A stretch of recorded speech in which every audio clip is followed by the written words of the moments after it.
दारुल देवबंद के बहुत ही सीनियर उस्ताद और साबिक नाजिम तालीमात और बहुत ही कोहना मश्क आलिम दीन मशहूर मारूफ उस्तादुल उलमा हजरत मौलाना मुजीबुल्लाह साहब दामत बरकातुहुमुल आलिया तशरीफ फरमा है।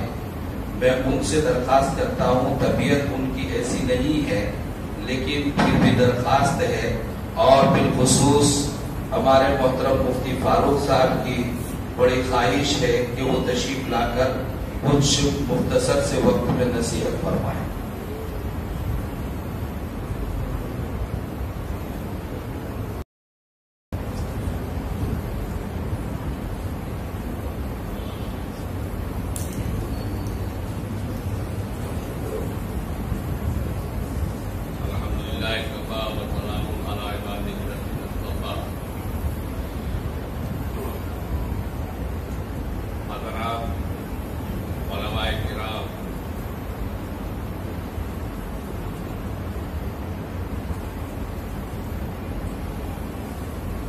मेरे समझ में नहीं आता, मुफ्ती साहब ने नसीहत का लफ्ज़ इस्तेमाल किया।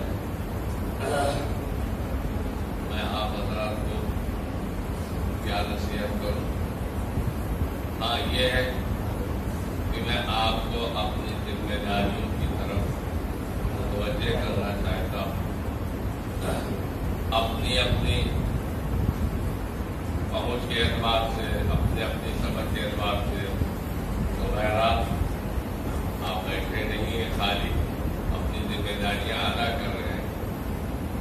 लेकिन यहाँ मौजूद उलमा में से मेरा ख्याल है अक्सरियत तो मदारिस से मुंसलिक, कोई इंतजामी जिम्मेदारी संभाले हुए, कोई दस तदरीस की जिम्मेदारी संभाले हुए, लेकिन दीन की खिदमत को सिर्फ तदरीस में मुनासिब नहीं, बल्कि कुछ वक्त निकाल करके आवाम में भी आपको जरूरत है दीन का काम करने की, दीन फैलाने की, लोगों को दीन से जोड़ने की। इसलिए इस्लाम दुश्मन ताकतें पहले तजर्बा कर चुकी है और उसी तजर्बे को फिर आजमा रही है कि अवाम का रिश्ता उलमा से काट दिया जाए, उलमा को से उनको दूर कर दिया जाए तो वो अपने मकसद में कामयाब हो जाएंगे और इस्लाम दुश्मन ताकतें उनका आसानी के साथ शिकार कर लेगी। इस वजह से आवाम ही की जिम्मेदारी नहीं कि वो आपसे जुड़े, बल्कि आप हमारी और आपकी भी जिम्मेदारी है कि उनको हम अपने करीब लाएं और अपने से जोड़े रखें। अगर आप ये तय कर लें और इस काम को शुरू कर दें तो ये आपकी बहुत बड़ी हिम्मत होगी।